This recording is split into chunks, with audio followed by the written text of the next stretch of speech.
would like to say hello to all of the patrons and subscribers who are tuned in today for this conversation with one of opera's greatest legends, a legend in his own time, Sir Bryn Terfel, who has not, as it is not going to notice, Bryn, that you have not been at the Met since your tour de force performances as Wotan in 2012, through a series of unfortunate circumstances that you had no control over. Otherwise, Met audiences who miss you very, very much would have had a chance to see you on the Met stage more frequently in these last few years. But we're thrilled that you are going to be heard and seen by the Met audiences virtually, since we can't get you on the Met stage. In fact, nobody can get on the Met stage these days since we're closed because of the health crisis. So we are so welcome and thank you for, I know you've been hard at work on preparing this program. And maybe just before we start talking about it, I'd like to show an image of this. This is a Welsh holiday program, but with appeal for anyone who loves music. And it includes a wide variety of repertoire, which we'll talk about. But it's being performed in one of the most historic and impressive cathedrals just outside of Cardiff, where you live, in Brecon. So let's just show an image of the Brecon Cathedral, which is a 1,000-year-old edifice, and which I'm sure has the history of Wales embedded within it. Is this a cathedral that you know well, Bryn? No, Peter, it's the first time that I went to it last week when we had our virtual meeting together. It's positioned beautifully between North and South Wales. So I have never had the curiosity to turn left in my journey to visit Brecon Cathedral, but what a beautiful building. And of course, within the program, we have a Benedictus, and the Benedictine monks visited Brecon Cathedral. So yes, it has a significant importance historically. And not to dwell on rather negative things, Peter, for the Tosca, I had a polyp removed from my vocal cords, which is something that I never thought would happen to me in my singing career. And of course I was distraught and afraid, but the specialist... That was the new production of Tosca a few years ago. Right?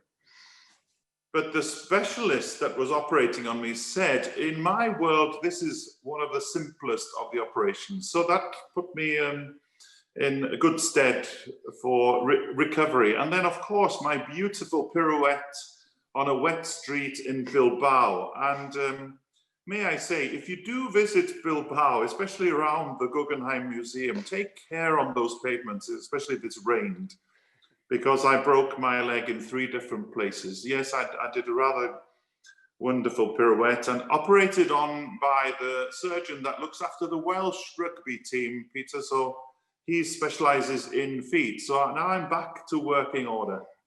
And playing rugby too. In a sense, I will be throwing the rugby ball somewhere in the house, yes. But my rugby days was over when I was 17 years old. Well, the 2 instances you were referring to, just so our audiences fully understand, was the Dutchman, the new production of Dutchman last season, and that your unfortunate slip in Bilbao knocked out, and then the other was when you were going to play Scarpia, a role that I still hope you'll come back to the Met to sing at some point, which is one of your signature roles, of so many signature roles that would have been for the new production of Tosca a few years ago. So anyway, we now are facing a very exciting program. But before we get into that, this period has been so difficult for artists all over the world, and Wales has had its lockdowns and unlockdowns, and how have you managed to navigate your artistic and personal life since the health crisis began? Oh, obviously, since breaking my leg and then going into the pandemic, which in 6 weeks after my recovery, the well of any work that I had was totally dry. But still, things came back into my diary, like a new production of Fidelio in Graz. It gave these European houses an opportunity. Maybe you're getting singers that they sometimes would not even thought that were free. Because our problems is that we book 4 or 5 in advance, of course. Things I've learned within the pandemic itself, of course, we've had to work with charities and with institutions here in Wales that I hope I could help by singing something for them. I know I should buy a new microphone, I should buy some new digital equipment, a camera perhaps. That's something that's been very lacking in my household, but those are the things that you have been doing, is expressing different sides of you as a performer to record a song here or there. I've been looking at one-act operas, Peter, just thinking that these might be the operas that an opera company might come back with. Mozart, Handel, Bach, you're guessing here. But of course, the news of a vaccine in Oxford, and I was there a couple of days ago, singing a concert for the vaccine team.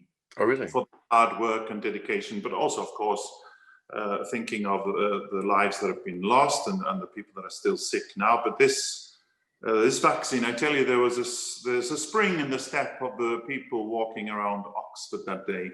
And I was singing a new carol that was written by John Rutter, all about the perspective of Joseph on his journey, long and dark, towards Bethlehem, which is our journey within the pandemic. But at the end, he says, the angels sang, which is that ray of hope that we all have now, hopefully towards the next 6 or 7 months, to come back into some kind of normality. Well, certainly we hope that sense of normality will return to the Metropolitan Opera and to our country, and as to other countries as well. And we're so looking forward to getting to return next fall when the Met will hopefully reopen for its 21-22 season, and things are looking much more encouraging these days. You of course raised the spirits of opera audiences all over the world when you participated in April, our at-home gala, when you and Hannah Stone, your wife, who's a wonderful harpist, performed together, and we have, and she's a participant in the holiday program coming up this Saturday. So why don't we talk a little bit about that, since I know that's our audiences are particularly excited. When we began this pay-per-view concert series back in July with Jonas Kaufmann, you and I were talking about it back then and discussing possible dates. And when we finally decided upon December, it became obvious, I think, to you, I think it was you who suggested it to me, that this could be a holiday program. I believe it was your idea, and was it mine? Oh, okay, all right, I'll be guilty. But I'm happy to shoulder the blame or take the blame, because from what you have been putting together for this program is so exciting and so wonderful. And Tell us a little. You have an interesting array of forces. I mentioned Hannah, your wife, who's a wonderful harpist who's performing with you, and we also have 2 young Welsh artists who are part of the program that Barbara Hannigan, the soprano, has been conducting, of encouraging young talents. And so you have embraced these 2 wonderful young artists, a soprano and a tenor, and will be introducing them as part of the program. And they are formidable talents of their own, on their own. Also, there is this wonderful folk group, which I didn't know until you told me about them. But I gather they've actually had quite a bit of success touring in America as well.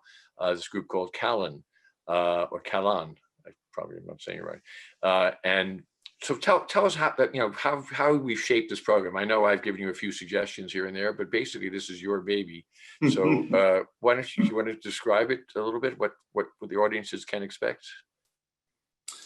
Yes, thank you, Peter, for that. Just to go back on a couple of the points. Yes, I think it's important now that we put an arm around the shoulders of our young emerging artists. Their careers have been stalled for a year. Mental health comes into question as well. So I know you have some amazing supporters in your opera house, and I think in the next 12 months, the young singers should be a high priority, because the self-earning classical music singers have been put rather close to the end of that list, especially from the government here in Britain. So rebuilding something like this is going to take some time. And yes, I am glad to be able to help two singers that are doing exceptionally well in their careers, Tristan Thier and Natalia Romaniu. And yes, you mentioned Barbara Hannigan's Momentum. I wish I would have thought this concept myself. She was given a big award, financial award in Denmark, and she decided to give it all towards Momentum, and they give a small amount of money to young professional performers, not people coming out of colleges, but people that are already involved within their careers. But Momentum is the name of her program. Momentum, yes. And of course, she's looking for sponsors and for people to invest in her idea, her concept, just to give these young, brilliant performers a better start.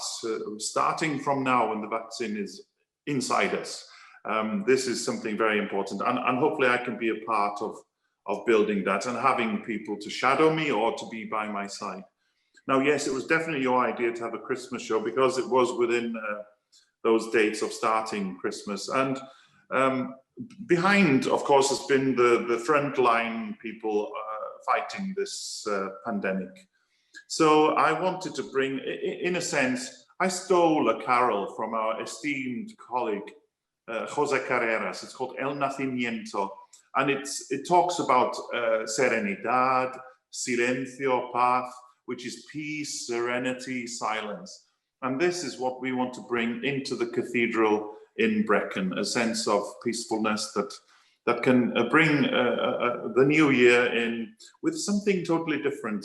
So the first song that I will sing that night is called The Guardian Angel. So we all need the guardian angel during those hard, tough times that have been and that will hopefully change towards the future.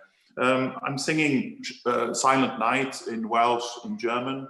I mentioned already Benedictus, because of the Benedictine monks.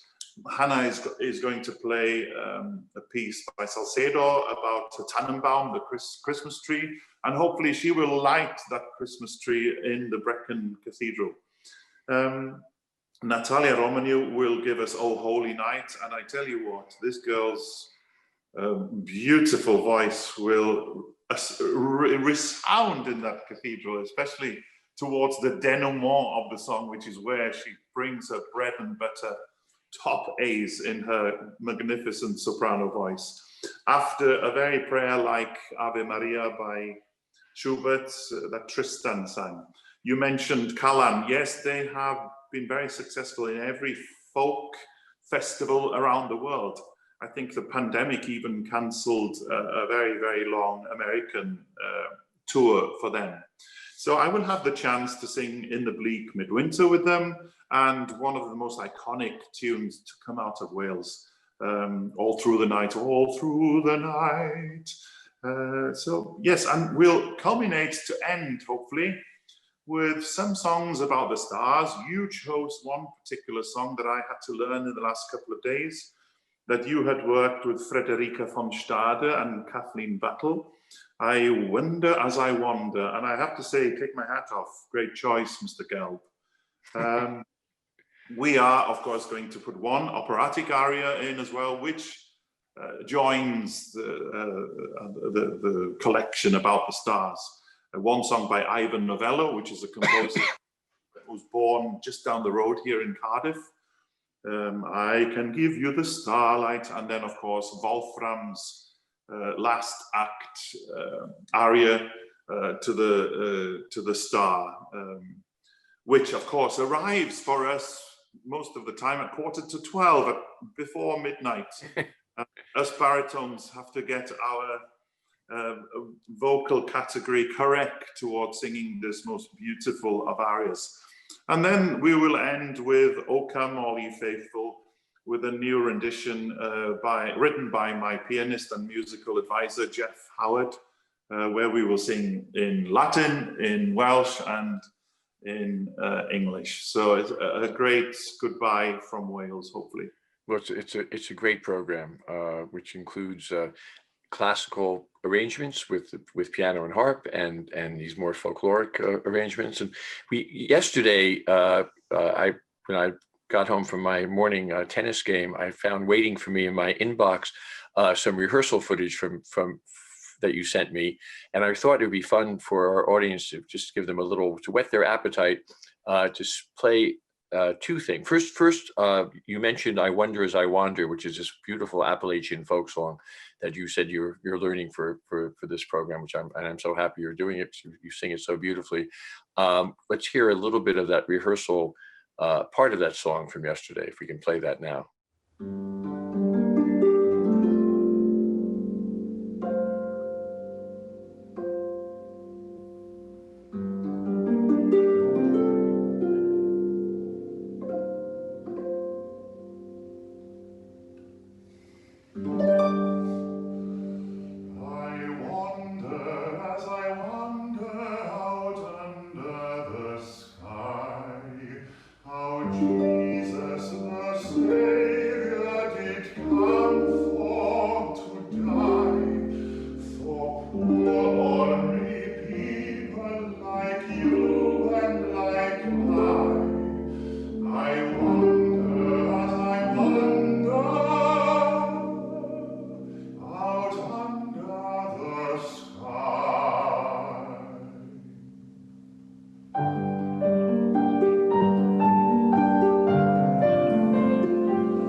It's such a beautiful song, and sung so beautifully by you.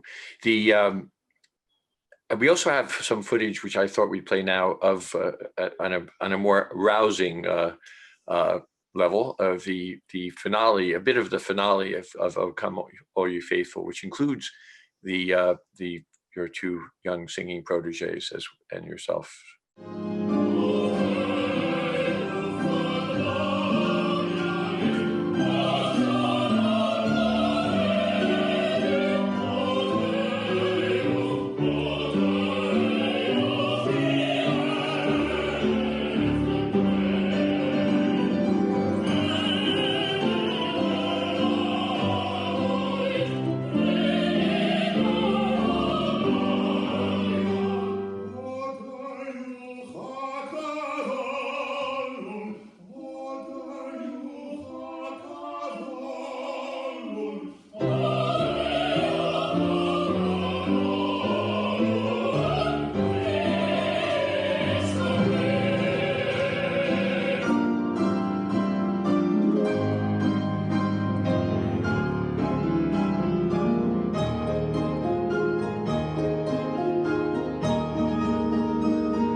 Oh, that's so. Was that in your living room? No, this is my music room. Your music room. So I should remind our audiences that unlike the at-home gala, and that was probably recorded with the same iPad that you used for then, the show on Saturday is a highly sophisticated affair in terms of video and audio. We have I think six cameras and the top of the line audio equipment, so that when you watch this program, you can, as we've tried to convince our audiences in the past, you don't need to watch this on your computer. You can actually pair your computer using very simple technology that your children or grandchildren can explain to you, that enables you to watch it through your home entertainment system and hear it on great quality speakers, because the audio and video quality of these programs that we produce really are equivalent to the live and HD programs that we transmit into movie theaters. They're really of the highest possible technical quality. But of course, high technical quality is only as good as the artistry that it is capturing. So that's the most important thing, is to have you, Bryn, even though not on the stage of the Met, in the Met audiences' houses, and other opera lovers all around the world. Now, did you want to say anything else about the program before we move on to the audience questions? Absolutely no. Just I've got to add, no pressure then. Well, that's you live for pressure, don't you? That's what great artists do. So here are some questions from the audiences today, of which there are quite a few. I don't know if we have time for more than a couple, but so here's the first one. Why are so many Welshmen gifted performers, and who are your heroes in opera or in general? Definitely a quick answer, the Welsh language. It has 7 vowels, I, A, E, O, U, the connection with church, also with singing hymns and choirs, mixed choirs, male voice choirs, female choirs. It seems to be within the language itself. And of course, the background of the Welsh even starts in the north of Spain, from Galicia and their journey to Finland and Scandinavia and across the waters to Cornwall, and then being fought by the Vikings and the English and hiding in the mountains. So we're still doing it a little bit, but yes, I would say definitely that. And if there was an icon in Wales that propelled me forwards towards the love of singing, because singing was frowned upon a little bit in comprehensive school, so I had to balance it a little bit with rugby and football and golf, but I'm glad I did it now. But Sir Geraint Evans was, of course, one that I held in high regard and high esteem, and he helped me a lot in the beginning of my career by telephoning Sir George Solti for an audition. Wow. That's wonderful. I remember the first time I met you, which was I don't know if you remember this, in the Japanese Alps, when you sang the role of Creon in the Julie Taymor production of Oedipus Rex. And you were a formidable young talent back then. In any event, it was great production with Seiji Ozawa and his Saito Festival, of course, with Jesse Norman and Philip Langridge. That was a memorable experience for all of us. So the next question from the audience: please tell us about your formative music experiences growing up in Wales and your first singing experiences. How did you choose music as your career? Well, related to the previous question.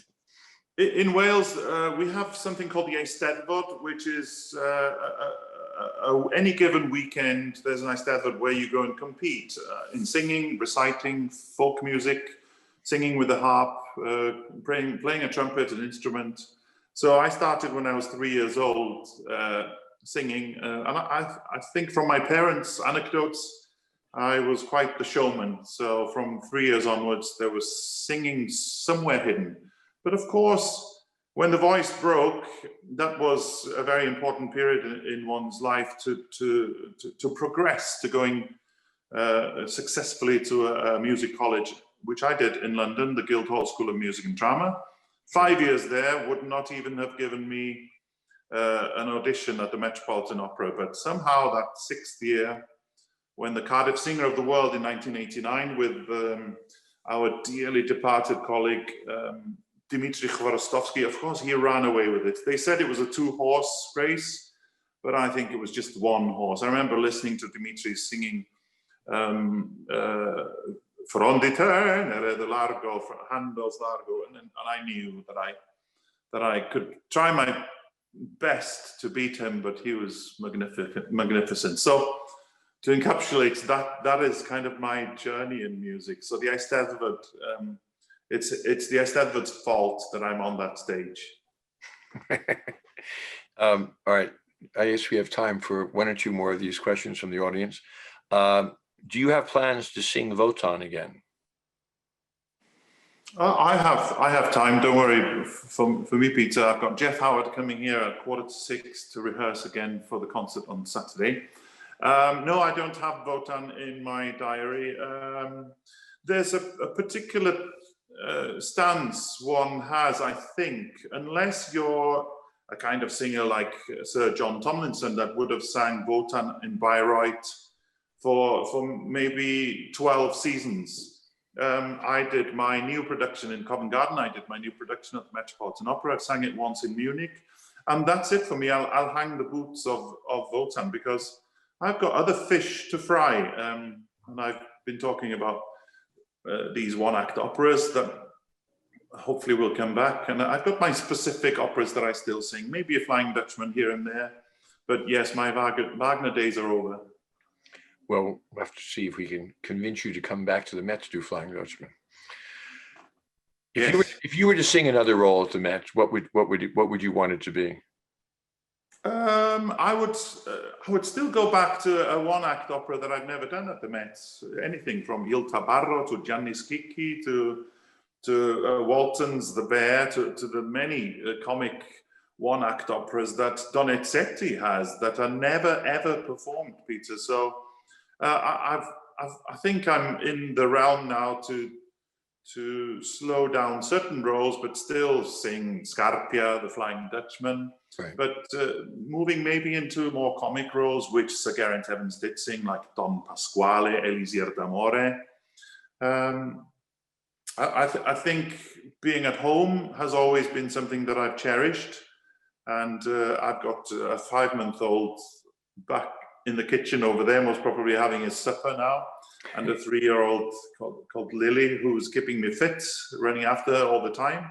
So family life is very important because in this career, you do miss out a lot when you're away in a different country for weeks on end, but that's the nature of the beast. All right, here's one final question from our audience. What do you recommend, or what advice do you give to singers who wish to extend the lives of their voices? What's the answer to vocal longevity? That's a very, very good question. Of course, we've touched upon the fact why I cancelled Tosca was because, and of course, health-wise, you cannot really pinpoint why you have vocal problems like the polyp that I had. It could be something emotional, it could be a journey that you've had. So maybe it's important for young singers to keep looking at this particular section. Once a year, have that engine overhaul and make sure that nothing is happening and towards that you don't know of that's maybe affecting certain things. I knew immediately in Paris when I was singing Falstaff, and there's that little section where Falstaff mimics the voice of Alice. And I knew I couldn't sing it for some reason, that the falsetto wasn't there. And that is a sure sign for a bass baritone that something should be checked out. So I would say that really. And when you have the chance as a youngster, sing as many roles as you can in different with different composers, from Bach to Handel to Mozart. And it's important to sing oratorios. I think that's what the line of work is when you leave universities and college and start making a living in this profession. So I could sing you now the Elijah or the Messiah or any of the Bach passions. I could regurgitate that for you now, Peter, if you wanted it. And I think I think that is something that I would say to a young singer, to sing songs, to sing oratorio. And then, as my old singing teacher, Arthur Reckless, used to say, you know, now's the time for you to learn the song repertoire, which is important for the health of your voice and the technique of your voice. On the opera stage, you rehearse for 6 weeks, so you know immediately what you're going to do on that stage, and not to step out of that box. Whatever you've rehearsed in this space, and as Hans Hotter famously said, the best singing of Boatswain I ever had was in my music room. So that's when you're as comfortable as you can ever be, without the certain pressures that you do have on an operatic stage.